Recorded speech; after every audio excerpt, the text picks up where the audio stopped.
चलो भाई, तो कहां तक पहुंचे थे हम लोग?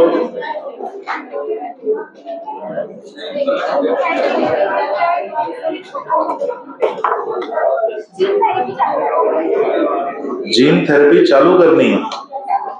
किसकी जीन थेरेपी करनी है?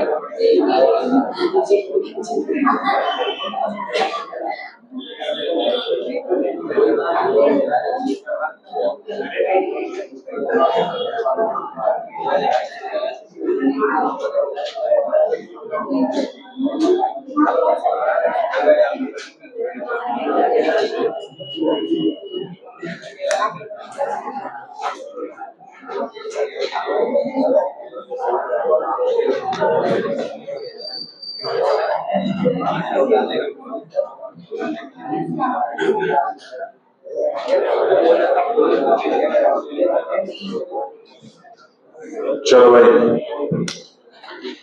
तो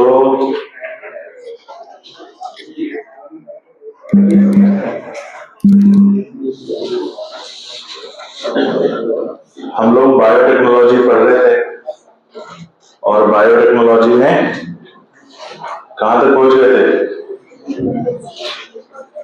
जीन थेरेपी पर। ठीक है, चलिए शुरू करते हैं। तो जीन थेरेपी क्या होती है? अच्छा, सबसे पहले एक बात, टेस्ट में कितने लोगों के 45 सही हुए? 45 सही, शाबाश। आसान बन गया था क्या पेपर? बॉटनी जैसा था, मतलब बॉटनी आसान आता है। चलो ठीक है, यानी इस बार तो बन ही नहीं पाया, मैं बना रहा था, उससे टफ बन ही नहीं पाया। 15 क्वेश्चन शॉर्ट पड़ गए, तो 15 क्वेश्चन और मिले होते ना सेक्शन बी वाला। 5 क्वेश्चन, 5 ही हो रहे थे ना? हाँ, 5 की 15, 5। ठीक है, तो आते हैं जीन थेरेपी की। जीन थेरेपी क्या होती है? जैसे हमने जेनेटिक म्यूटेशन पढ़ा है, जीन म्यूटेशन। यदि किसी जीन में अप्रत्याशित परिवर्तन देखा जाए तो उसे क्या कहते हैं? Gene mutation. और अगर कोई जीन म्यूटेट कर गया है, हो सकता है कि वो कुछ दूसरा काम करे या हो सकता है वो जीन असक्रिय हो जाए। तो असक्रिय हो गया यानी क्रियाशील नहीं है, और कोई दूसरा काम कर रहा है, हो सकता है वो लाभदायक हो सकता है हानिकारक। तो जो विकृत जीन होते हैं, विकृत मतलब जिनमें विकृति हुई हो, जो डिफेक्टिव हो गए हैं, तो अगर डिफेक्टिव जीन का करेक्शन करते हैं, करेक्शन करना मतलब उसको ठीक करना, उसकी कमी को ठीक करना, तो विकृत जीन का करेक्शन करते हैं, डिफेक्टिव जीन का करेक्शन करते हैं, या तो बाल्यावस्था में या तो भ्रूण अवस्था में, तो उस क्रिया को कहा जाता है जीन थेरेपी। देखो, इस क्रिया में किसी डिफेक्टिव जीन का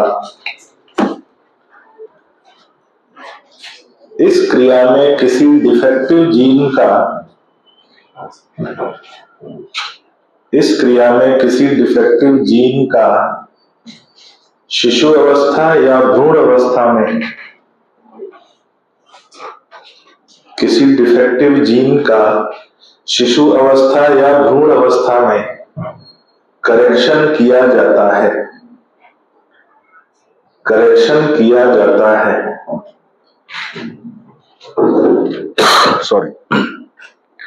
शिशु अवस्था या भ्रूण अवस्था में करेक्शन किया जाता है। तो कैसे किया जाता है? जो डिफेक्टिव जीन है उसके विकल्प में क्रियाशील जीन शरीर में प्रेषित किया जाता है, जो डिफेक्टिव जीन की कमी को कंपनसेट करता है।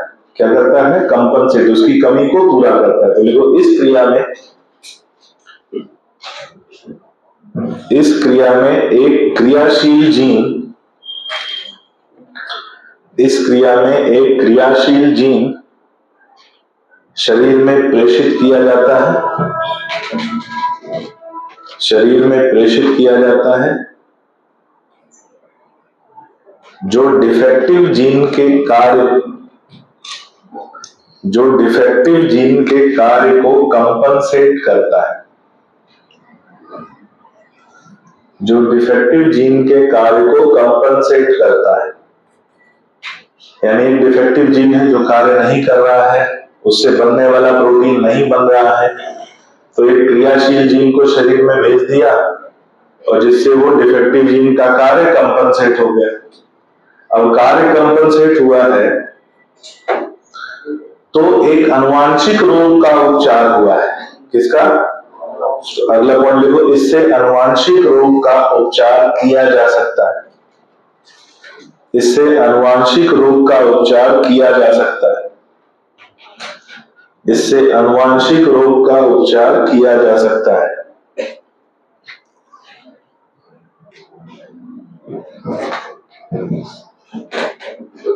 लिखो, पहली क्लिनिकल जीन थेरेपी,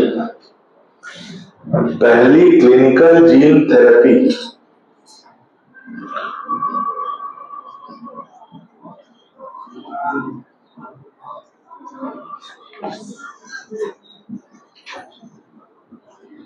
पहली क्लिनिकल जीन थेरेपी 1990 में 1990 में एक 4 वर्ष की बालिका में की गई थी। 1990 में एक 4 वर्ष की बालिका में की गई थी।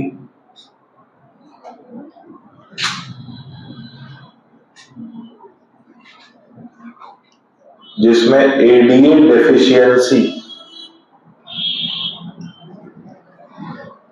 जिसमें एडीए डेफिशिएंसी पाई गई थी, जिसमें एडीए डेफिशिएंसी पाई गई थी। एडीए क्या है भाई? एंजाइम है, हमने पढ़ा है, नाम है एडिनोसिन डीएमिनेज। याद है कि नहीं? क्या नाम है? एडिनोसिन डीएमिनेज, जिसमें एडीए डेफिशिएंसी पाई गई थी। लिखो, इस एंजाइम को बनाने वाला जीन, इस एंजाइम को बनाने वाला जीन, इस एंजाइम को बनाने वाला जीन असक्रिय था। इस एंजाइम को बनाने वाला जीन असक्रिय था। अब आप लोग याद करिए, यह एंजाइम की आवश्यकता क्यों होती है? लिम्फोसाइट्स के विभेदन में, चाहे वो बी लिम्फोसाइट हो या टी लिम्फोसाइट हो, दोनों के विभेदन में आवश्यक होता है और इसीलिए ये प्रतिरक्षा तंत्र के लिए महत्वपूर्ण एंजाइम है। किसके लिए महत्वपूर्ण है? प्रतिरक्षा तंत्र के लिए। और इसकी कमी से कौन सी बीमारी होती है?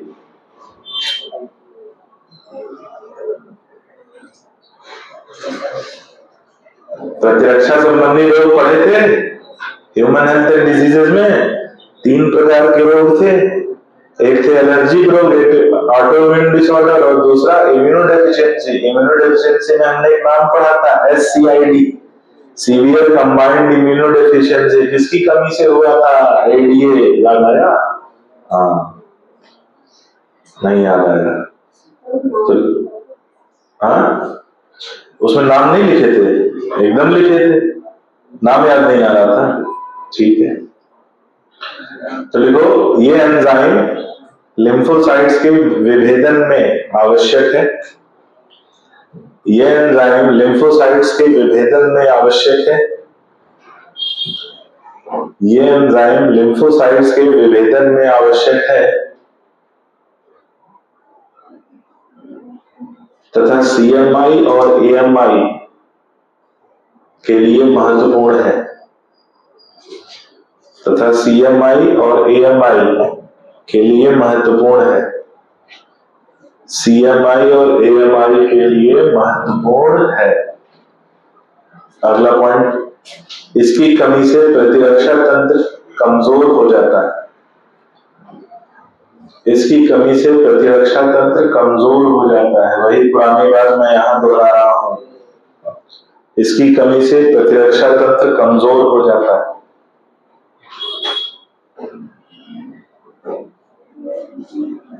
ठीक है, अब ध्यान से सुनो, ये जीन थेरेपी कैसे की गई इसको जानना बहुत महत्वपूर्ण है।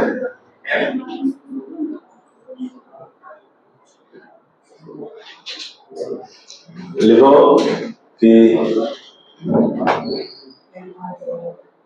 इस जीन थेरेपी में, मैं कम शब्दों में काम की चीज लिखवाऊंगा 2 लाइन में, बहुत लंबी कहानी है, ज्यादा कुछ करना नहीं है। लिखो कि इस जीन थेरेपी में रेट्रोवायरस, अंडरलाइन कर लेना, रेट्रोवायरस,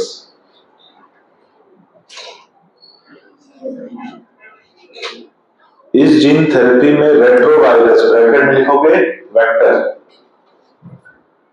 इस जीन थेरेपी में रेट्रोवायरस, ब्रैकेट में लिखेंगे वेक्टर, रेट्रोवायरस की सहायता से, इस जीन थेरेपी में रेट्रोवायरस की सहायता से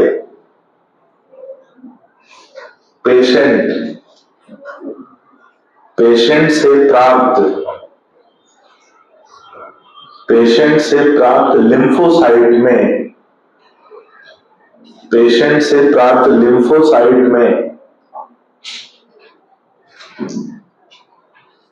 क्रियात्मक एडीए जीन, लिम्फोसाइट को भी अंडरलाइन कर लेना, 2019 में पूछा था,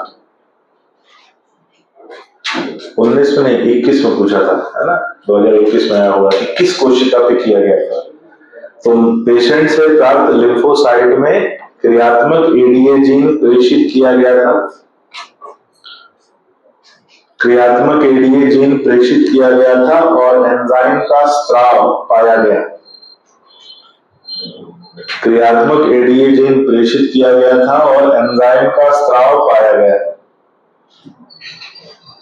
और एंजाइम का स्राव पाया गया, तो यानी ये फंक्शनल रहा, सफल रहा, एंजाइम स्रावित होने लगा। किंतु जो लिम्फोसाइट्स होती हैं उनका एक निश्चित जीवन काल होता है, और उस निश्चित जीवन काल के बाद वो क्या हो जाती हैं, नष्ट हो जाती हैं, और वो नष्ट हो गई तो जो जीन भेजा गया है वो जीन भी क्या हो जाएगा, नष्ट हो जाएगा, यानी ये क्रिया बार बार दोहरानी पड़ेगी। तो लिखो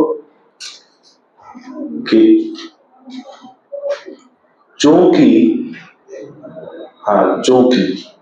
चूंकि लिम्फोसाइट्स अमर कोशिकाएं नहीं होती, चूंकि लिम्फोसाइट्स अमर कोशिकाएं नहीं होती और उनका एक निश्चित जीवन काल होता है, उनका एक निश्चित जीवन काल होता है,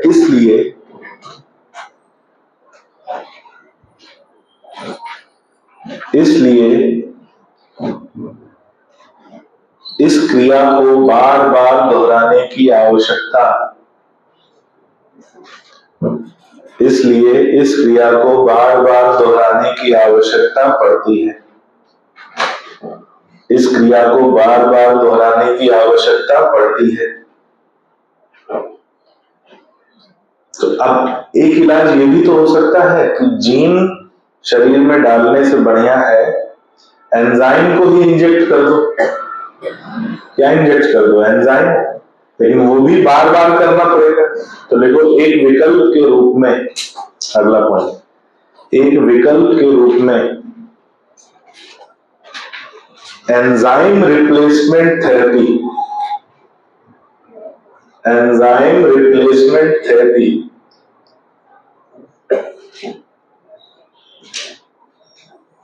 एंजाइम रिप्लेसमेंट थेरेपी भी प्रयोग में लाई जा सकती है, एंजाइम रिप्लेसमेंट थेरेपी भी प्रयोग में लाई जा सकती है,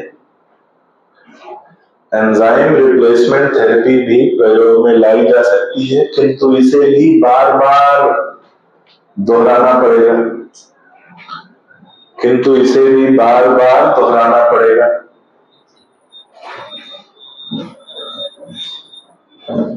ठीक है, अब कब ऐसा हो सकता है कि जो जीन थेरेपी है या जो जीन ट्रांसप्लांट है वो परमानेंट हो जाए? यदि हम भ्रूण अवस्था में जीन ट्रांसप्लांट करते हैं या नवजात अवस्था में जीन ट्रांसप्लांट करते हैं, तब ये क्रिया स्थायी हो सकती है और तब इसे बार बार दोहराने की आवश्यकता नहीं पड़ेगी। क्यों नहीं पड़ेगी? भ्रूण अवस्था में कोशिका है, जैसे अगर हम बात करें जाइगोट है, सबसे पहली कोशिका जो बनती है जाइगोट। अगर जाइगोट में कोई जीन डिफेक्टिव होगा तो शरीर की सभी कोशिकाओं में वो जीन डिफेक्टिव होगा, होगा कि नहीं? लेकिन अब जाइगोट विभाजित हो रहा है और विभाजन के बाद कोई कोशिका है जो किसी भुजा का निर्माण करेगी, या कोई कोशिका है जो लीवर का निर्माण करेगी, या कोई कोशिका है जो अग्नाशय का निर्माण करेगी, एक कोशिका एक अंग का निर्माण करेगी और उस कोशिका में डिफेक्ट आ जाए तो उस पूरे अंग की कोशिका में डिफेक्ट आ सकता है। तो अगर हमें शुरुआती भ्रूण अवस्था में ये पता चल जाए कि विकसित हो रहे भ्रूण में कोई अवांछित रोग, कोई डिफेक्ट, कोई म्यूटेशन तो नहीं, तो हम उसका उपचार समय से पहले कर सकते हैं। भ्रूण अवस्था में अगर जीन थेरेपी कर दिया तो वो कोशिका विभाजित होकर आजीवन जितनी कोशिकाएं बनाएगी सब में वो जीन अपने आप पहुंच जाए। इसीलिए हमने एमनियोसेंटेसिस क्रिया, याद करो, अनुवांशिक रोग पता करने के लिए दो क्रियाओं की बात की थी, सीवीएस की बात की थी और एक एमनियोसेंटेसिस की बात की थी। एमनियोसेंटेसिस क्यों करते हैं? ताकि भ्रूण अवस्था में किसी अनुवांशिक रोग का पता चल जाए और समय रहते उसका उपचार किया जा सके। तो अगर जीन थेरेपी या जीन ट्रांसप्लांट भ्रूण अवस्था में किया जाए या शुरुआती या बोला जाए नवजात अवस्था में किया जाए कि शिशु का जन्म हुआ और जन्म के कुछ महीनों के अंदर ही जीन थेरेपी कर दिया गया, तो भी ये क्रिया परमानेंट हो सकती है, तो भी इसका इलाज क्या हो सकता है? परमानेंट। लेकिन जैसे जैसे उम्र बीतती जाएगी फिर ये परमानेंट नहीं हो पाएगा, फिर इसका इलाज क्या रहेगा? टेम्परेरी रहेगा। ठीक है, आई बस में देखो कि यदि जीन थेरेपी या जीन ट्रांसप्लांट, यदि जीन थेरेपी या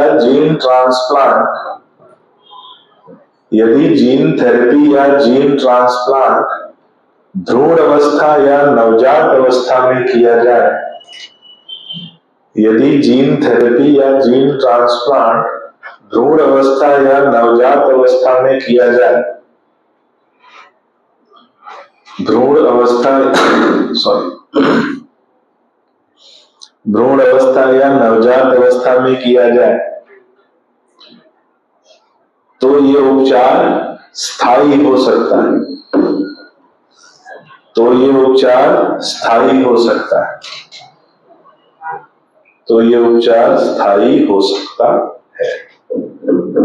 ये हो गई कहानी किसके बारे में? Gene therapy. अगली हेडिंग डालो, तीसरा, मॉलिक्यूलर डायग्नोसिस।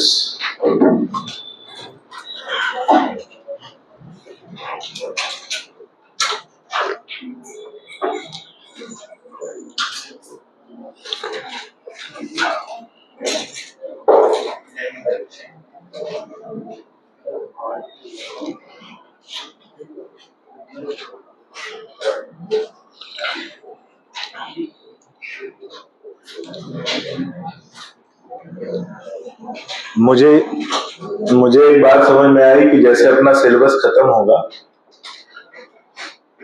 तो एक बार मुझे ह्यूमन फिजियोलॉजी दोबारा रिवाइज करने की आवश्यकता है, क्योंकि तुम लोग के नंबर जो है उसी में बीपीएल में चल रहे हैं, बिलो पॉवर्टी लाइन में, है ना। ह्यूमन फिजियोलॉजी में तुम लोग गरीबी रेखा के नीचे आ जाते हो। कारण क्या होता है ना कि ह्यूमन फिजियोलॉजी पढ़ाई जाती है शुरू में ही, शुरू में कुछ समझ में नहीं आ रहा होता है और उसी समय ह्यूमन फिजियोलॉजी खत्म हो जाती है और जब समझ में आना शुरू होता है तब तक तो आधा निपट चुका होता है, लेकिन उसको आखिरी के लिए भी नहीं छोड़ सकते। तो थोड़ा आना थोड़ा रहना, तो आप लोग की तकलीफ को हम बहुत अच्छे से समझ रहे हैं। आप लोग के रिजल्ट का आकलन हो रहा है, जिस रिजल्ट में सामूहिक रूप से नंबर गिरे हैं मतलब वो टॉपिक में कमी है, उसको दोबारा कराए जाने की जरूरत है। जिसमें सामूहिक रूप से नंबर बढ़िया है, सब चंगा सी 80 तो 80 तो मुझे अपन ह्यूमन फिजियोलॉजी का रिवीजन जैसे ही सिलेबस अपना कंप्लीट होगा, अपने पास 2 महीने बचेंगे, पूरा मार्च बचेगा और पूरा अप्रैल बचेगा। जितना रिवीजन करना है अपन करेंगे, ठीक है। और फॉर्म आ गया है, बताया होगा मैंने, बताया था। आज शाम को लाइव रहेंगे, थोड़ा पढ़ा जाएगा क्या क्या मांग रहा है, क्या कैसे भरना है। अभी पहले दिन भरने का तो तुम लोग को कोई उतावलापन तो नहीं कि नहीं पहले दिन भरेंगे तो घर पे सेंटर मिलेगा, घर से एग्जाम देंगे। 1-2 दिन अपन देखेंगे, समझेंगे, फिर उसके बाद फॉर्म भरेंगे, ठीक है। आज अपन शाम को लाइव रहेंगे, कितने बजे टाइम नहीं बताऊंगा मैं, ठीक है। कहीं और टाइम सेट मत करना। आज की शाम, आज की शाम मेरे नाम है ना।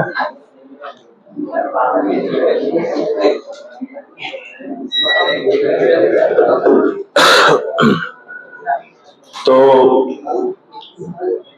गंभीर बात पे आते हैं। अपने पास 2 महीने रहेंगे, पूरी आखिरी मेहनत, शरीर का आखिरी कतरा झोंक दो। 2 महीने मतलब ये महीना तो चल ही रहा है। आज कितनी तारीख हुई? 10 हो गई। बताओ, कुंभ नहीं रहना हमें तुम लोग, आ गए। अरे सर, पाप इतना ज्यादा है कि धुल ही नहीं पाएगा।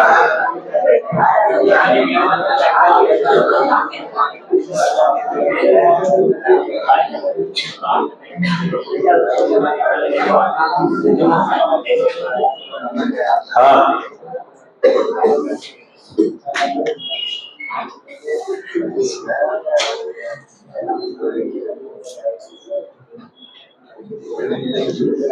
इस समय इलाहाबाद में पढ़ने वाले लड़कों की मौज है, मौज है भाई। 2 महीने से इलाहाबाद के लड़के घर में खाना नहीं बना रहे। उनके पास पूरा टाइम टेबल है, किस अखाड़े में, किस मठ में, कहाँ भंडारा हो रहा है, क्या मिल रहा है भंडारे में, पूरा लाइव अपडेट आता है। व्हाट्सएप ग्रुप बने हुए हैं वहां। हाँ, मेन्यू आता है। जैसे कोई गया तो वो फोटो खींच के डाल देता है, यहाँ भंडारा, ये मेन्यू, आदमी देख लेता है। अच्छा, 2 महीने से लड़के वहां केवल घर पे पढ़ रहे हैं और फिर निकल जा रहे हैं कहा। और उनको सब मालूम है कि मालूम, और 1-2 भंडारे नहीं चल रहे हैं, सैकड़ों भंडारे चल रहे हैं भाई, सैकड़ों की संख्या में भंडारे चल रहे हैं। और लड़के इलाहाबाद के बढ़िया, 2 महीने में 10-10 किलो वजन इनका बढ़ जाएगा। इसमें दुर्भाग्य बाकी जगह के बच्चों का है कि भंडारे के लिए साल भर इंतजार करना पड़ता है। अभी शिवरात्रि का भंडारा आएगा, थोड़ा कब आएगा? आखिरी स्नान उसी दिन है ना।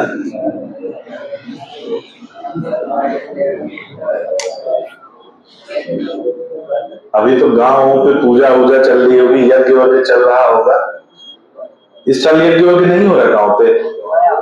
हो गया, हो रहा है। पिछले साल बहुत हो रहा था, चुनाव था ना। पिछले साल देखो बाबा लोग की बुकिंग चल रही थी, यहाँ बुकिंग, वहां बुकिंग, यहाँ प्रवचन हो रहा है, वहां चुनाव था, इलेक्शन था। अब देखो बाबा लोग को अब खुद ही जा रहे हैं। पिछले साल बुलाया जाता था, और जिस दिन चुनाव खत्म हुआ उस दिन के बाद बाबा लोगों की बुकिंग खत्म हो गई।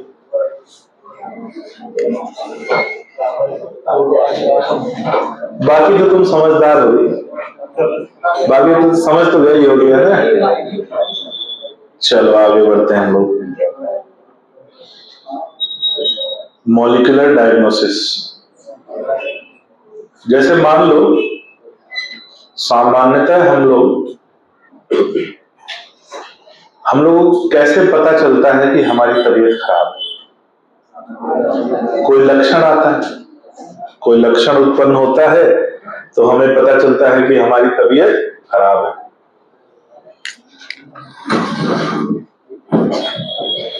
ठीक है, कोई लक्षण उत्पन्न हुआ, अब जाते हैं उसकी जांच कराने। डॉक्टर को गए, दिखाए, डॉक्टर ने बोला यूरिन टेस्ट कराओ, स्पूटम टेस्ट कराओ। स्पूटम याद है? किसको किसको याद है स्पूटम?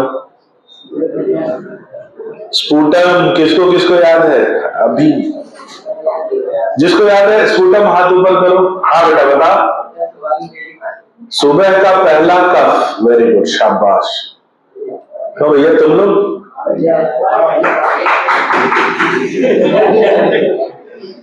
सुबह का जो पहला कफ होता है, अपन ने ट्यूबरकुलोसिस की जांच में वही तो पढ़ा था ना सर। काहे का ट्यूबरकुलोसिस? रात गई। स्पूटम टेस्ट कराओ, ब्लड टेस्ट कराओ। तो ये जो जांच होती है और उस जांच में रोग की पुष्टि हो गई, तो रोग की पुष्टि तो तब हुई जब रोग हो गया है। सामान्यतः हमें किसी भी बीमारी के बारे में तब पता चलता है जब हमें रोग हो चुका है। क्या ऐसी कोई व्यवस्था है कि हमें रोग के बारे में रोग होने से पहले ही पता चल जाए? मैं किसी और रोग की बात नहीं कर रहा हूं, पैथोलॉजिकल रोग की बात कर रहा हूं। और कोई रोग मत समझ लेना, आजकल बहुत फैल रहा है। तो कोई और रोग आपको जांच करेंगे तो जांच में पता चलेगा, यानी वो रोग हो चुका है, उस पैथोजन की शरीर में संख्या काफी ज्यादा बढ़ चुकी है, तब वो उसके लक्षण आ रहे हैं। मॉलिक्यूलर डायग्नोसिस में हम रोग के लक्षण आने से पहले उसकी पुष्टि कर सकते हैं। कैसे कर सकते हैं जरा बात करेंगे। हमने कोविड के समय पढ़ा था, सुना भी था कि कोविड में वो जांच हो रही है, उसका नाम है RTPCR, reverse transcription polymerase chain reaction. RTPCR करवा लो, आरटीपीसीआर करवा लो। तो वो नाक से और गले से सैंपल लेकर जाते थे और उसका आरटीपीसीआर 2-4 घंटे में होता, तो 1 घंटा है, बाकी तो उसका डॉक्यूमेंटेशन में टाइम लगता है। तो 2-4 घंटे में उसका डॉक्यूमेंट मतलब करके मैसेज आ जाता था कि यू आर कोविड पॉजिटिव और कोविड नेगेटिव आ जाता था। अब क्या हो रहा है, उस क्रिया में हुआ क्या? मान लो हमें संक्रमण हुआ उस वायरस का, कोविड का, कोरोना का, तो उसका इंक्यूबेशन पीरियड 15 दिन का है, 2 हफ्ते का, 14 से 15 दिन का आईपी है। 14-15 दिन तक वो शरीर में आक्रमण से अपनी संख्या क्या करेगा? बढ़ाएगा। लेकिन जो हमने सैंपल लिया है, उस सैंपल में यदि एक भी वायरस उपस्थित है, एक भी, तो हम पीसीआर मेथड से उसकी संख्या काफी बढ़ा सकते हैं और उसकी उपस्थिति की पुष्टि कर सकते हैं कि उस सैंपल में वो वायरस था या नहीं था, उस सैंपल में वो पैथोजन था या नहीं था।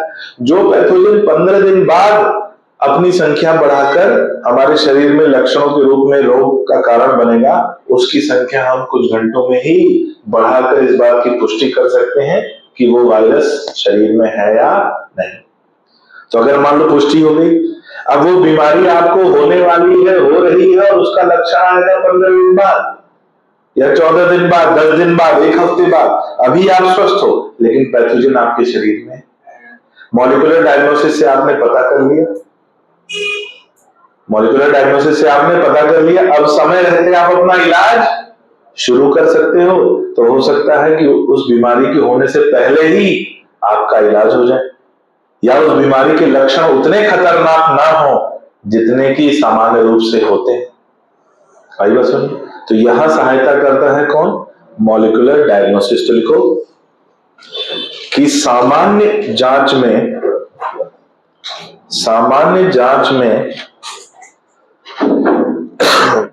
लक्षणों के आधार पर, सामान्य जांच में लक्षणों के आधार पर रोग की पुष्टि की जाती है। लक्षणों के आधार पर रोग की पुष्टि की जाती है। लक्षणों के आधार पर रोग की पुष्टि की जाती है।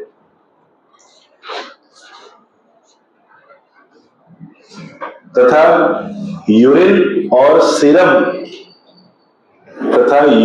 और सीरम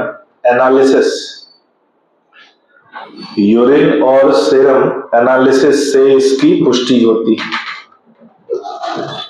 यूरिन और सीरम एनालिसिस से इसकी पुष्टि होती है।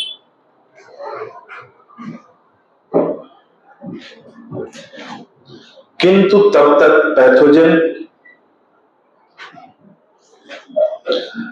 तब तक पैथोजन शरीर में अपनी संख्या बढ़ा चुका होता है। किंतु तब तक पैथोजन शरीर में अपनी संख्या बढ़ा चुका होता है। शरीर में अपनी संख्या बढ़ा चुका होता है।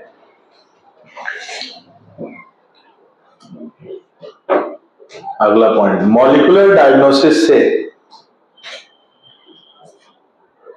मॉलिक्यूलर डायग्नोसिस से रोग के लक्षण आने से पहले, मॉलिक्यूलर डायग्नोसिस से रोग के लक्षण आने से पहले, रोग के लक्षण आने से पहले कम पैथोजन की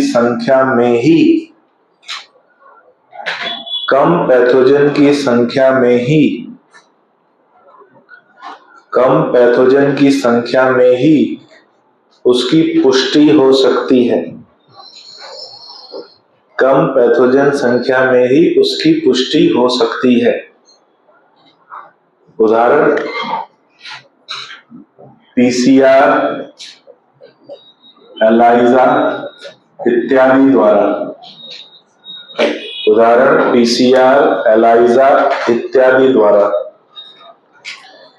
पीसीआर, एलाइजा इत्यादि द्वारा। छोटी सी हेडिंग डालो, पीसीआर के उपयोग।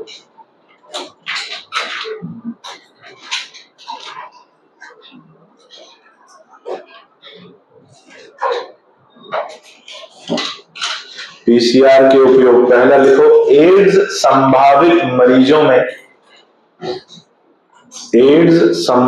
मरीजों में एचआईवी की पुष्टि। एड्स संभावित मरीजों में एचआईवी की पुष्टि कर सकता है। एड्स संभावित मरीजों में एचआईवी की पुष्टि कर सकता है। दूसरा, कैंसर पेशेंट में, दूसरा पॉइंट, कैंसर पेशेंट में कैंसर या म्यूटेशन की जांच। कैंसर पेशेंट में कैंसर या म्यूटेशन की जांच। कैंसर पेशेंट में कैंसर या म्यूटेशन की जांच। कैंसर पेशेंट में कैंसर या म्यूटेशन की जांच।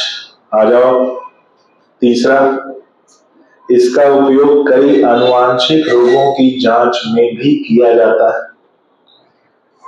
इसका उपयोग कई आनुवांशिक रोगों की जांच में भी किया जाता है। कई आनुवांशिक रोगों की जांच में भी किया जाता है। ठीक है, एक अलग से पॉइंट स्टार लगा के लिख लो कि हेपेटाइटिस बी की पुष्टि में भी, या हेपेटाइटिस बी की जांच में भी, हेपेटाइटिस बी की जांच में भी पीसीआर का उपयोग होता है। हेपेटाइटिस बी की जांच में भी पीसीआर का उपयोग होता है। हेपेटाइटिस बी की जांच में भी पीसीआर का उपयोग होता है।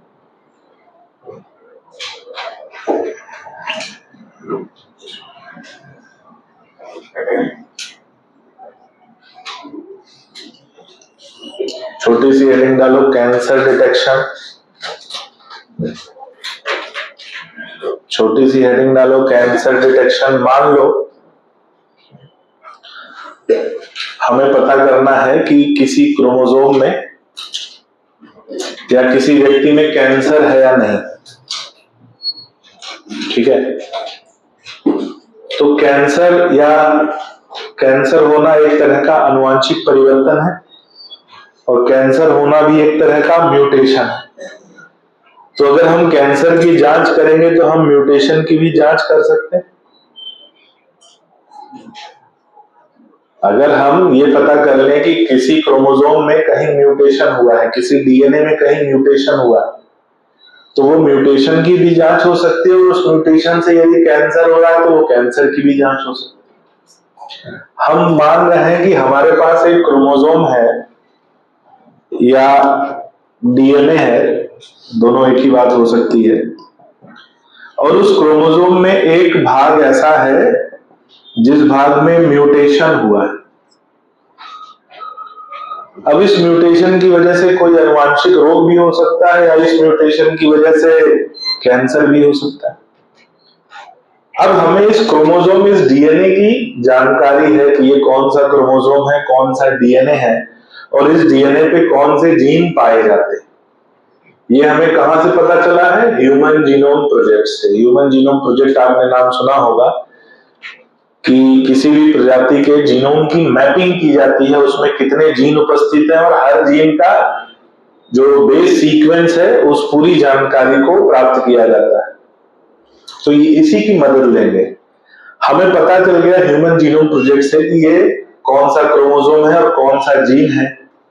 अब ये हमें पता करना है कि इस डीएनए में म्यूटेशन है या नहीं। इस डीएनए में क्या है? म्यूटेशन है या नहीं। तो हम क्या करेंगे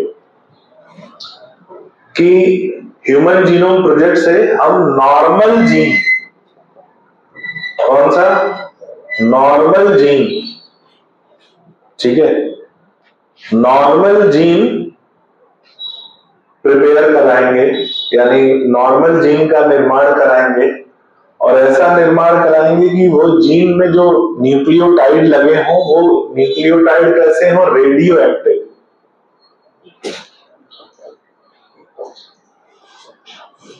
वो कैसे हो? रेडियो एक्टिव, ठीक है। अब हम क्या करेंगे, जो हमारा म्यूटेटेड डीएनए है और जो नॉर्मल जीन है, म्यूटेटेड जीन और नॉर्मल जीन का कॉम्प्लीमेंट्री पेयर बनवाएंगे। क्या बनवाएंगे? Complementary pair. तो कॉम्प्लीमेंट्री पेयर कुछ ऐसा बनेगा कि ये मान लो म्यूटेटेड जीन है, इसमें यहां म्यूटेशन है और उसका कॉम्प्लीमेंट्री जो पेयर बनेगा, अब वो पेयर तो सामान्य होगा, उसमें क्या होगा? सामान्य जीन होगा। अब उस जीन में जितना भाग म्यूटेटेड होगा उसकी पेयरिंग नहीं होगी और हम इसकी एक्सरे पर फोटो खींच लेंगे। एक्सरे पर क्या खींच लेंगे? फोटो। तो हमें एक्सरे पर रेडियो एक्टिविटी मिलेगी। तो जहां हमें सीधी रेखा मिल रही है मतलब वो जीन सामान्य है और जहां पर वो रेखा टूटी हुई है यानी उतना जीन क्या है? म्यूटेटेड है। कि जो जितने जीन का म्यूटेशन होगा वो एक्सरे पर हमें सामान्य न्यूक्लियोटाइड उसका प्राप्त नहीं होगा और इसको कहा जाता है ऑटो रेडियोग्राफी। क्या कहा जाता है? Auto radiography. तो कैंसर का डिटेक्शन हम कैसे कर सकते हैं? ऑटो रेडियोग्राफी द्वारा। तो लिखो कैंसर डिटेक्शन में कि कैंसर या म्यूटेशन की जांच, कैंसर या म्यूटेशन की जांच, कैंसर या म्यूटेशन की जांच ऑटो रेडियोग्राफी द्वारा, कैंसर या म्यूटेशन की जांच ऑटो रेडियोग्राफी द्वारा, कैंसर या म्यूटेशन की जांच ऑटो रेडियोग्राफी द्वारा, ऑटो रेडियोग्राफी द्वारा की जाती है। कैंसर या म्यूटेशन की जांच ऑटो रेडियोग्राफी द्वारा की जाती है। ऑटो रेडियोग्राफी द्वारा की जाती है। देखो इस क्रिया में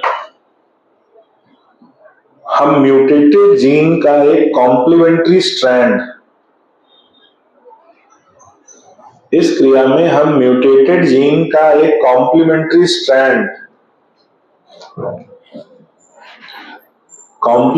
स्ट्रैंड का निर्माण कराते हैं, जिसमें रेडियो एक्टिव कॉम्प्लीमेंट्री स्ट्रैंड का निर्माण कराते हैं जिसमें रेडियो एक्टिव न्यूक्लियोटाइड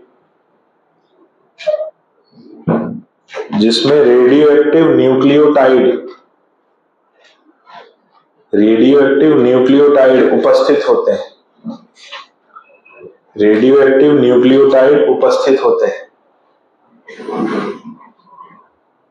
लिखो, जितने भाग का डीएनए सामान्य होगा,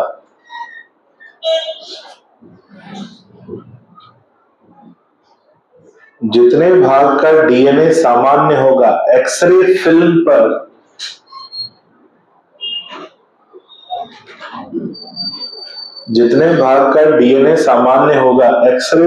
पर उतने भाग की रेडियो एक्टिविटी प्राप्त होगी।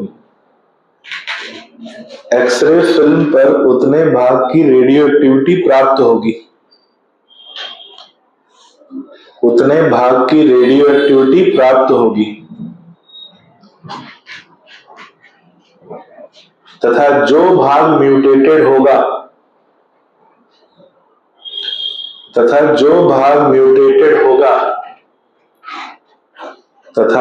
भाग म्यूटेटेड होगा उसकी रेडियो एक्टिविटी प्राप्त नहीं होगी। जो भाग म्यूटेटेड होगा उसकी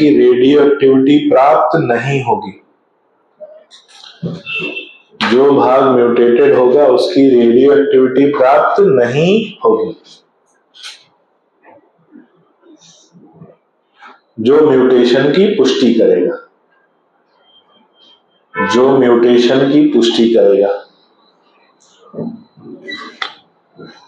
छोटी सी हेडिंग लिख लो, एलाइजा।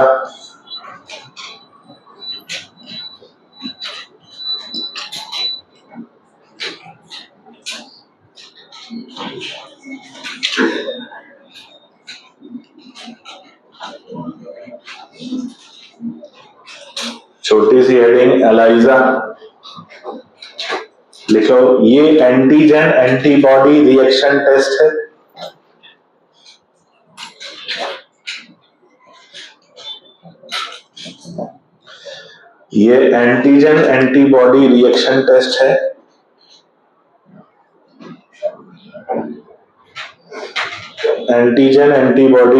टेस्ट है। लिखो, इस क्रिया में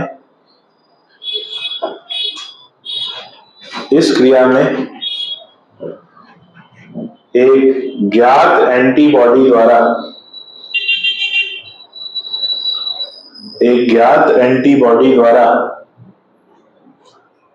पैथोजन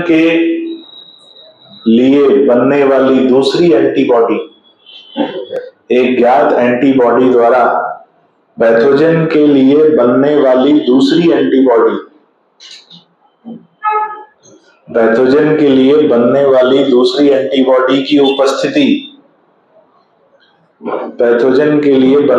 वाली दूसरी एंटीबॉडी की उपस्थिति की पुष्टि की जाती है।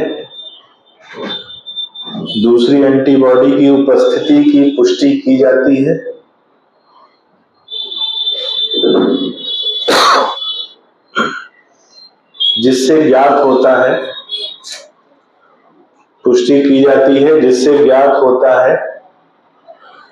कि पैथोजन का संक्रमण शरीर पर हुआ है या नहीं।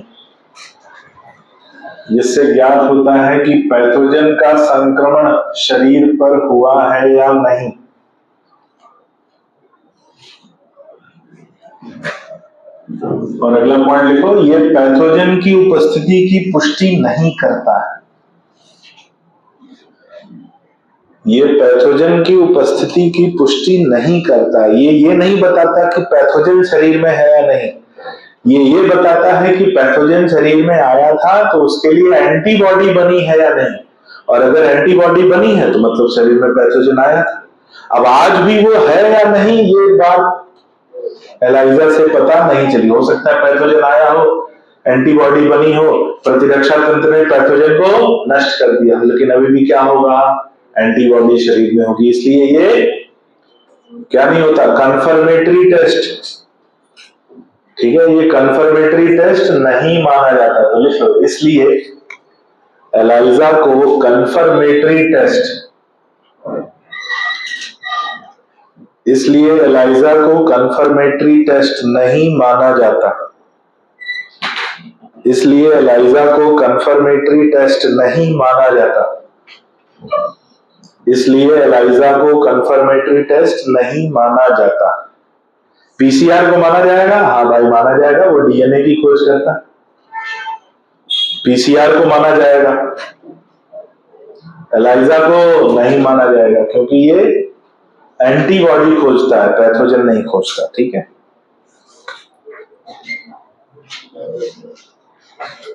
अगली हेडिंग डालो, ट्रांसजेनिक एनिमल।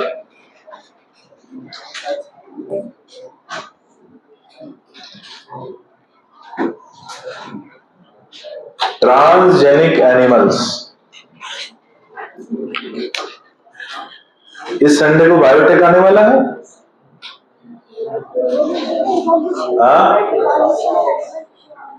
अच्छा, आरटीएस में आएगा, आरटीएस में बायोटेक आने वाला है। और एआईटीएस का क्या है सिलेबस भाई, इवोल्यूशन आएगा और एनिमल टिश्यू आएगा, और क्या है, कॉकरोच भी है, फ्रॉग भी है। शाबाश, अब तुम लोग को रात को सपने में कॉकरोच आएगा, है ना। ट्रांसजेनिक एनिमल परिभाषा हमें मालूम है, ऐसा जीव जिसके शरीर में बाहरी उत्पत्ति का जीन उपस्थित हो उसे ट्रांसजेनिक एनिमल कहते हैं। लिखो, ऐसा जीव जिसके शरीर में, ऐसा जीव जिसके शरीर में बाहरी उत्पत्ति का जीन, ऐसा जीव जिसके शरीर में बाहरी उत्पत्ति का जीन, जिसके शरीर में बाहरी उत्पत्ति का जीन उपस्थित हो, बाहरी उत्पत्ति का जीन उपस्थित हो, उसे ट्रांसजेनिक, उसे ट्रांसजेनिक एनिमल कहा जाता है। उसे ट्रांसजेनिक एनिमल कहा जाता है। उदाहरण,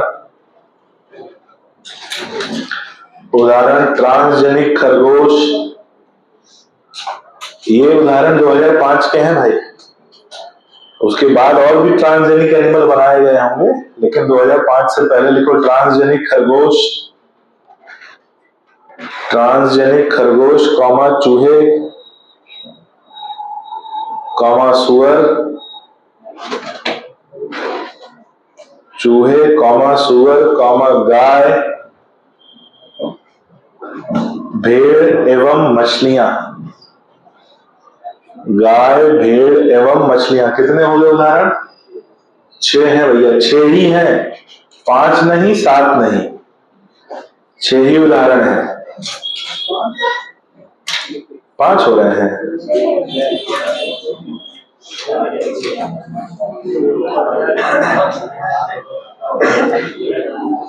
डिस्टर्ब चल रहा है, चलो। बैरागी जी टेस्ट दिया था कल का? दिया था? कोई गवाही देगा तुम्हारी? किसी से पुष्टि कराओ। फोटो खींची थी? अच्छा, हम फोटो में देख लेते हैं कौन कौन आया है, कौन कौन नहीं। अभी तो टॉपिक वाइज टेस्ट थोड़े चल रहे हैं। जैसे एफटीएस शुरू होगा, इसकी भैंस की आंख मजे ही मजे। थोड़ी ऊर्जा एफटीएस के लिए बचा के रखना बहुत महत्वपूर्ण है। और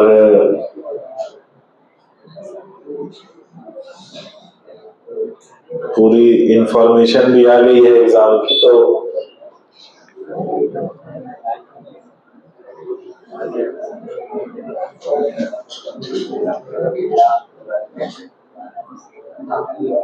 कौन है भाई परेशान कर रहा है?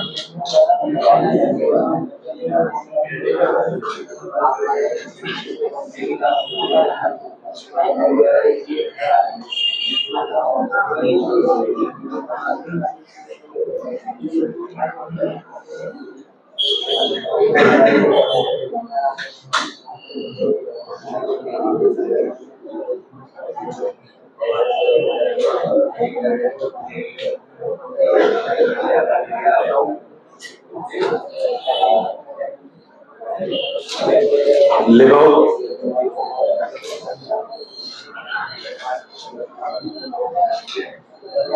लगभग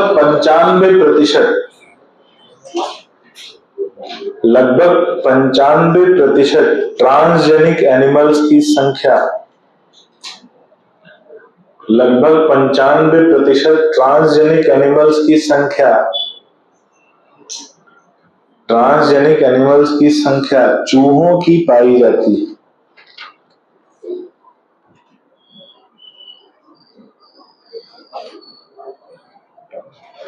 चूहों की पाई जाती है, यानी जितने भी ट्रांसजेनिक एनिमल बनाए गए उसमें 95% संख्या किसकी है? चूहों की सबसे अधिक संख्या है। लिखो, ट्रांसजेनिक एनिमल्स का उपयोग कहां कहां उपयोग किया जाता है भाई? ट्रांसजेनिक एनिमल्स का उपयोग, पहला उपयोग है, ऐसे कई उपयोग हैं, एक एक करके पहले नाम लिख लो, कि किसी सामान्य जीन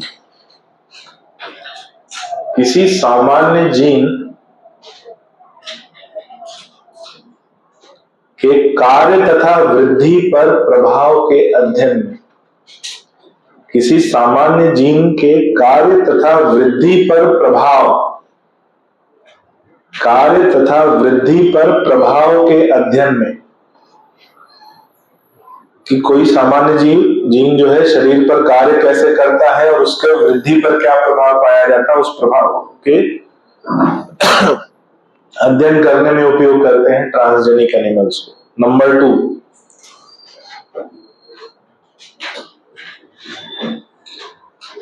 किसी रोग के विकास में किसी जीन के योगदान का अध्ययन, किसी रोग के विकास में किसी जीन के योगदान का अध्ययन, कि भाई कोई एक जीन है जिसकी वजह से कोई रोग होता है, या कुछ लोग ऐसे हैं जिनमें खास तरह का जीन पाया जाता है और ऐसे लोगों में खास तरह के रोग की संभावना अधिक है, ठीक है, तो उसका अध्ययन करना हो। जैसे हम आप लोगों को बता दें कि हम लोग जो है, अगर आज जितनी आनुवांशिक रूप से जितनी मनुष्यों में विविधता आ गई है, तो उस विविधता का प्रभाव उनमें होने वाले रोग पर भी पड़ता है। किस पे पड़ता है? रोग पर। जैसे कई ऐसे रोग हैं जो यूरोपियन लोगों को बहुत ज्यादा होते हैं, लेकिन भारतीय लोगों को नहीं होते रोग, क्योंकि हमारे शरीर में कुछ ऐसे जीन हैं जो हमें उस रोग से बचाते हैं। तो उस जीन का प्रभाव, कई ऐसे रोग हैं जो अमेरिकी लोगों को बहुत होते हैं, हम लोगों को उतना नहीं होता। कई ऐसे लोग हैं जो हम लोगों को ज्यादा होते हैं, अफ्रीकी लोगों को उतना नहीं होते। बहुत से रोग हैं, अलग अलग क्षेत्र में अलग अलग लोगों में उस रोग की संभावना ज्यादा और कम पाई जाती है।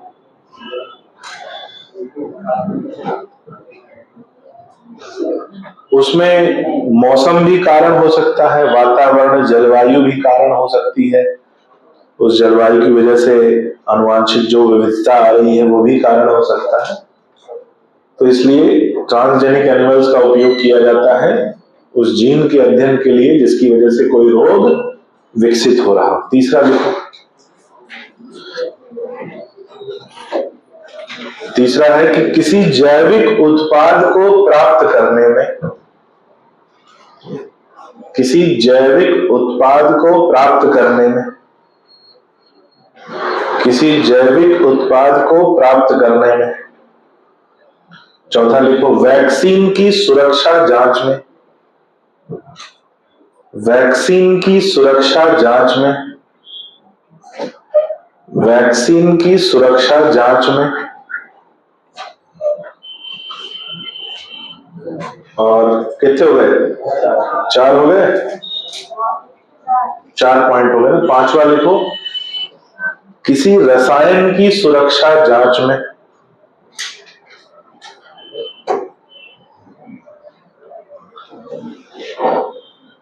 किसी रसायन की सुरक्षा जांच में। और रसायन की सुरक्षा जांच होती है तो ये पता किया जाता है कि वो रसायन शरीर के लिए हानिकारक तो नहीं, तो उस जांच को टॉक्सिसिटी टेस्टिंग भी कहते हैं। तो ब्रैकेट में लिखना टॉक्सिसिटी टेस्टिंग।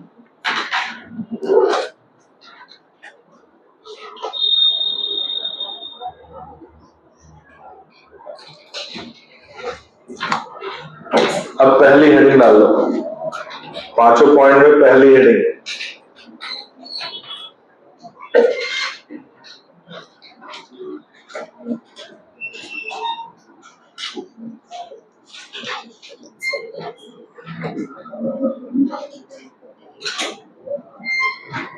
पहली हेडिंग डालो, role of gene in physiology and development.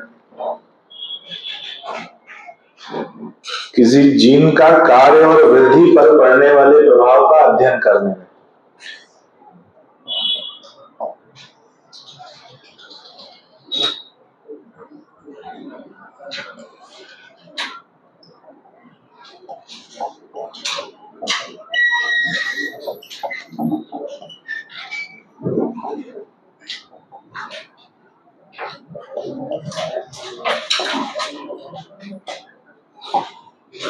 अब यहां पर एक बात समझो, एक फैक्टर का निर्माण कराया गया, एक रसायन, उसको नाम दिया गया insulin like growth hormone.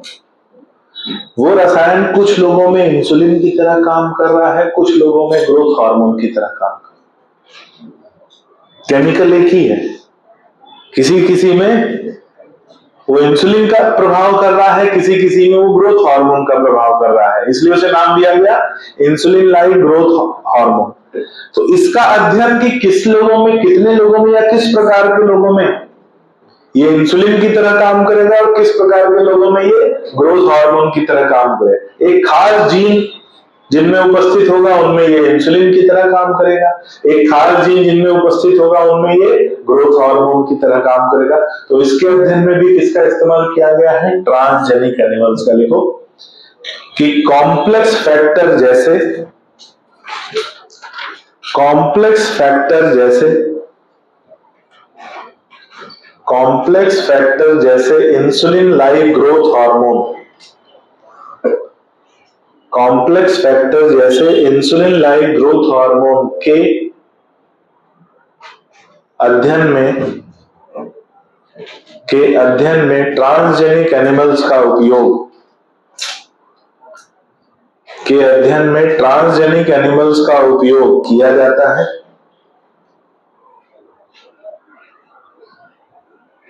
Transgenic animals का उपयोग किया जाता है। लिखो अलग अलग प्रजाति में,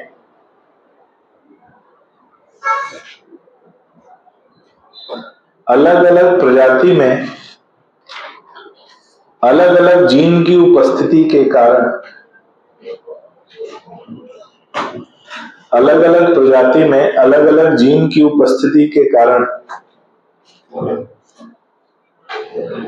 अलग अलग प्रजाति में अलग अलग जीन की उपस्थिति के कारण इनके पड़ने वाले प्रभाव के अध्ययन में, इनके पड़ने वाले प्रभाव के अध्ययन में उपयोग किया जाता है। इनके पड़ने वाले प्रभाव के अध्ययन में उपयोग किया जाता है। इनके पड़ने वाले प्रभाव के अध्ययन में उपयोग किया जाता है। पहला हो गया। Role of gene, physiology and development. दूसरा लिखो, दूसरा है to study the role of gene in development of disease, किसी रोग के विकास के अध्ययन में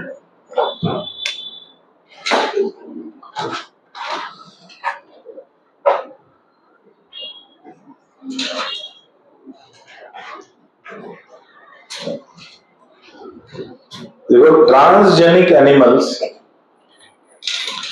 ट्रांसजेनिक एनिमल्स के उपयोग से, ट्रांसजेनिक एनिमल्स के उपयोग से हमें रोग के नए उपचार,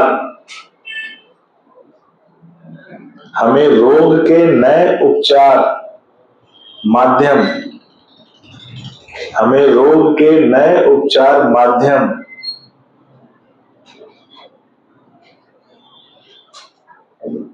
को विकसित करने में सहायता मिलती है, को विकसित करने में सहायता मिलती है।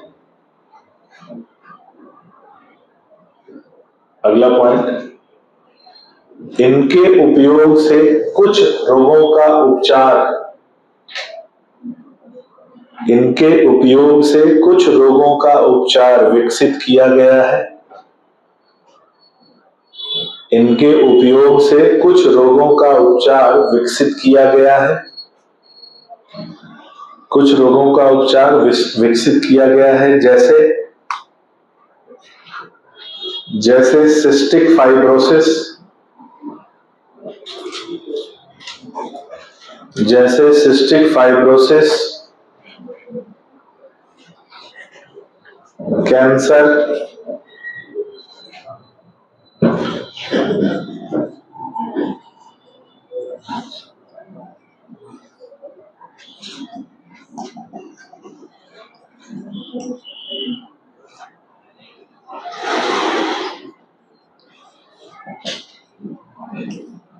Cystic fibrosis, cancer, rheumatoid arthritis, Alzheimer, और इसमें कोई इत्यादि नहीं है। इत्यादि नहीं मतलब 2005 से पहले की बात है। चार रोग कौन कौन से? कैंसर, सारे कैंसर नहीं, कुछ cancer, cancer, cystic fibrosis, rheumatoid arthritis और अल्जाइमर। ये हो गया दूसरा पॉइंट। तीसरा लिखो, बायोलॉजिकल प्रोडक्ट,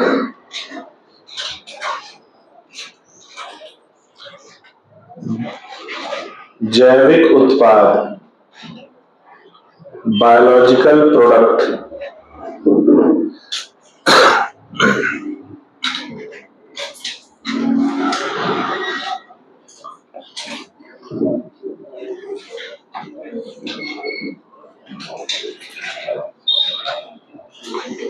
लिखो, ट्रांसजेनिक एनिमल्स के उपयोग से,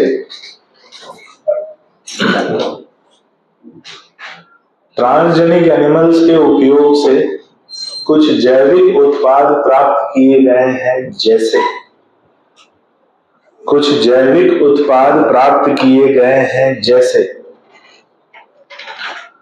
कुछ जैविक उत्पाद प्राप्त किए गए हैं, जैसे नंबर 1,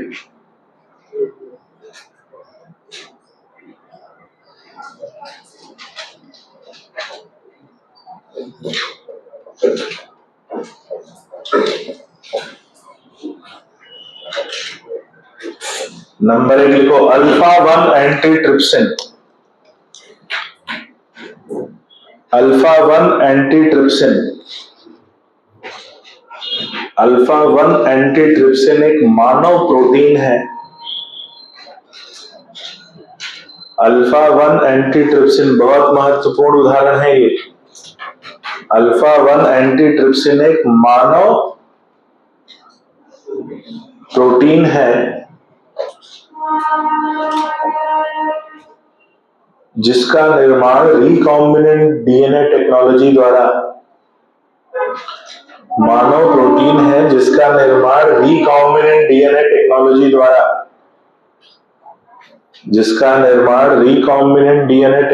द्वारा किया गया है।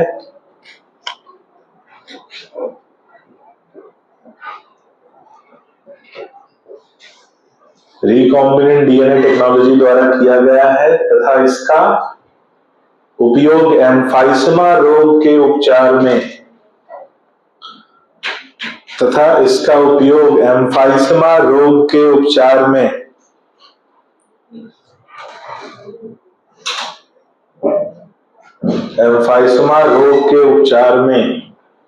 किया जाता है। एम्फाइसमा रोग के उपचार में किया जाता है। ये हो गया उदाहरण नंबर 1। फिर इसी में दूसरा उदाहरण लिखेंगे कि कुछ जैविक उत्पाद बनाए गए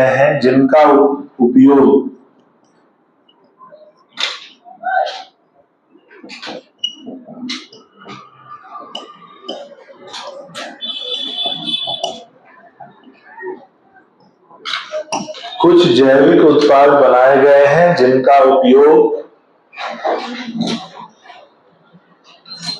फिनाइलकीटोनुरिया तथा सिस्टिक फाइब्रोसिस जैसे रोग फिनाइलकीटोनुरिया शॉर्ट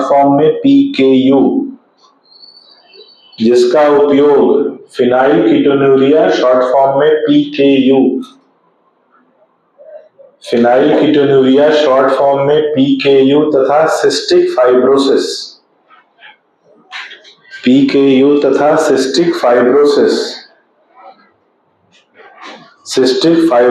के उपचार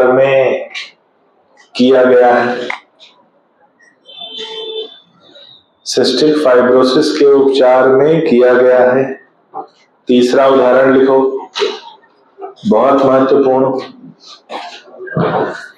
ध्यान से सुनना। 1997 में एक ट्रांसजेनिक गाय विकसित की गई,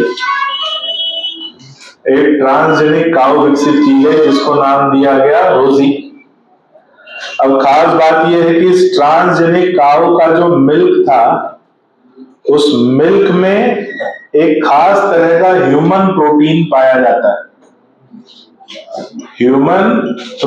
पाया जाता है जिसका नाम है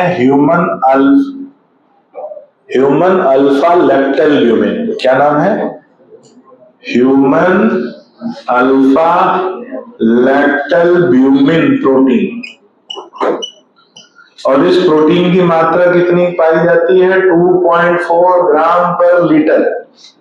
ये प्रोटीन जो है मानव शिशुओं को संतुलित आहार प्रदान करने के लिए महत्वपूर्ण होता है। क्या प्रदान करने के लिए? संतुलित आहार, बैलेंस डाइट। ठीक है, शिशुओं को संतुलित आहार प्रदान करने के लिए महत्वपूर्ण होता है। लेकिन सामान्य किसी गाय के दूध में भी ये प्रोटीन पाया जाता है, लेकिन वो कितना मिलता है? 1.2 ग्राम पर लीटर। और जो ट्रांसजेनिक गाय विकसित की गई उसमें कितना है? डबल लगभग, है ना, 2.4 ग्राम पर लीटर। तो लिखो 1997 में एक ट्रांसजेनिक गाय विकसित की गई। 1997 में एक ट्रांसजेनिक गाय विकसित की गई। 1997 में ट्रांसजेनिक गाय विकसित की गई जिसे रोजी नाम दिया गया। इससे उत्पन्न होने वाले दूध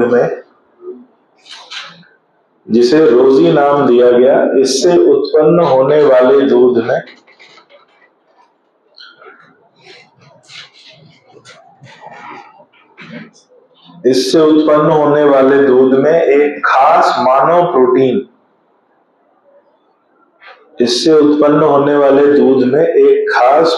प्रोटीन, मानव प्रोटीन कौन सा? ब्रैकेट में लिखेंगे ह्यूमन अल्फा लैक्टलब्यूमिन।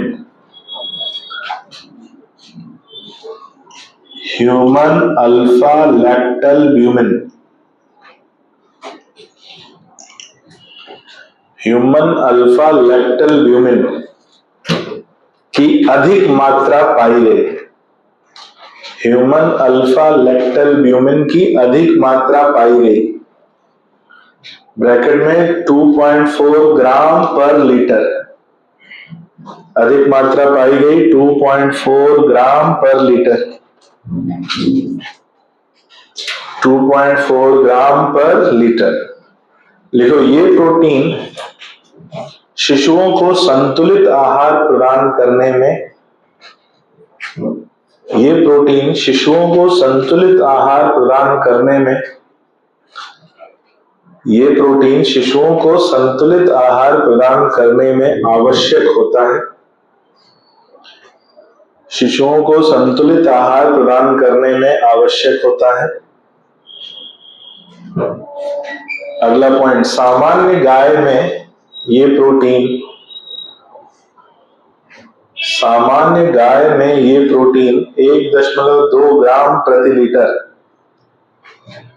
सामान्य गाय में ये प्रोटीन 1.2 ग्राम प्रति लीटर, 1.2 ग्राम प्रति लीटर पाया जाता है। ठीक है, चौथे पॉइंट पे आ जाओ। चौथा क्या था? वैक्सीन सेफ्टी टेस्टिंग, वैक्सीन सुरक्षा की जांच, वैक्सीन सेफ्टी टेस्टिंग या वैक्सीन सुरक्षा की जांच, वैक्सीन सेफ्टी टेस्टिंग या वैक्सीन सुरक्षा की जांच।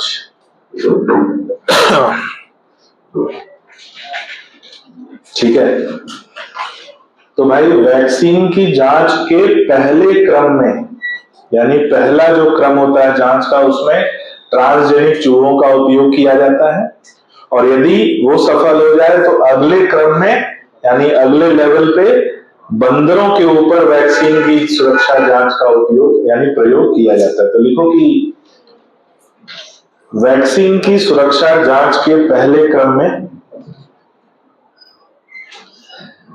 वैक्सीन की सुरक्षा जांच के पहले क्रम में या पहले चरण में, पहले चरण में ट्रांसजेनिक चूहों के ऊपर, पहले चरण में ट्रांसजेनिक चूहों के ऊपर प्रयोग किया जाता है, ट्रांसजेनिक चूहों के ऊपर प्रयोग किया जाता है, ट्रांसजेनिक चूहों के ऊपर प्रयोग किया जाता है। यदि सफल पाया जाए, यदि सफल पाया जाए तो अगले चरण में बंदरों के ऊपर, तो अगले चरण में बंदरों के ऊपर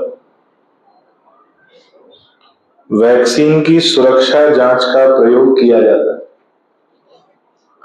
बंदरों के ऊपर वैक्सीन की सुरक्षा जांच का प्रयोग किया जाता है, वैक्सीन की सुरक्षा जांच का प्रयोग किया जाता है। अगला पॉइंट आ जाओ, फिफ्थ पॉइंट कौन सा? Chemical safety testing.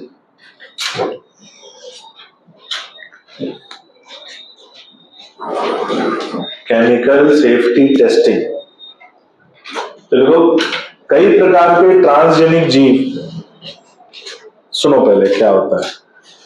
कोई केमिकल है, कोई रसायन है, तो अलग अलग ट्रांसजेनिक जीव उस रसायन के लिए अलग अलग संवेदनशीलता व्यक्त करते हैं। किसी के लिए वो थोड़ा हानिकारक होता है, किसी के लिए ज्यादा हानिकारक होता है, किसी के लिए बहुत ज्यादा हानिकारक होता है। तो जैसी आवश्यकता हो उस अनुसार हम ट्रांसजेनिक एनिमल्स का उपयोग करते हैं, किसी भी रसायन के हानिकारक होने के स्तर को जांचने के लिए या उससे होने वाली संवेदनशीलता को जांचने के लिए। तो लिखो कि अलग अलग ट्रांसजेनिक एनिमल्स, अलग अलग ट्रांसजेनिक एनिमल्स, अलग अलग ट्रांसजेनिक एनिमल्स में उपस्थित जीन किसी रसायन के लिए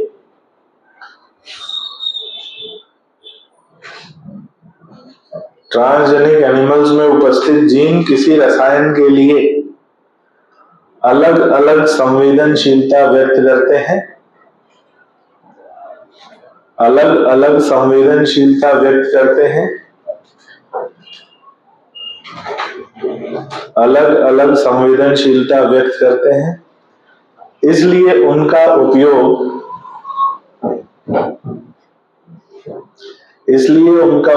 किसी रसायन के द्वारा होने वाले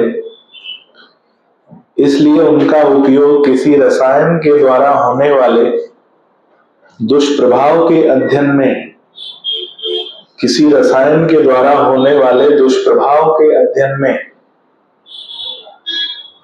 किया जाता है। जैसे कि हम लोग बात करें, मच्छर भगाने की अगरबत्ती आती है, ऑल आउट आता है, ऐसा क्या उसमें है कि मच्छर मर जाते हैं, लेकिन वही दुष्प्रभाव तो हमारे ऊपर भी पड़ेगा ना, पड़ेगा कि नहीं? मच्छर मर जाते हैं लेकिन हम जिंदा रहते हैं, लेकिन थोड़ा तो हानि हमें होगी, है ना? अब सोचो कि जैसे कोई कीटनाशक है, कीटनाशक जनरली क्या होते हैं? जहर होते हैं। उस पे लिखा रहता है एक्सपायरी डेट, किसी जहर के ऊपर एक्सपायरी डेट लिखी है, मतलब इस तारीख के बाद ये जहर नहीं रहेगा। सामान्यतः कोई चीज एक्सपायर होने के बाद जहरीली हो जाती है, लेकिन कोई जहर है उस पर भी एक्सपायरी डेट लिखी रहती है कि उसके बाद वो जहर नहीं रहेगा। अब पता नहीं क्या रहेगा, वो नहीं मालूम, लेकिन सोचो, जैसे कि अगर हम लोग थोड़ा सा ध्यान लगाएं, पतंजलि नाम सुना है? पतंजलि, हाँ, पतंजलि का नमक आता है, उस नमक के पैकेट पे लिखा रहता है करोड़ों साल पुराना हिमालय की पहाड़ों के नीचे से निकाला गया नमक, करोड़ों साल पुराना, और पीछे लिखा रहता है एक्सपायरी डेट 6 महीना। सोचो, एक नमक है जो बाबा रामदेव ने करोड़ों साल से वो पहाड़ों में पड़ा था, वो निकाला, और निकालने के बाद उसका एक्सपायरी डेट 6 महीने बाद।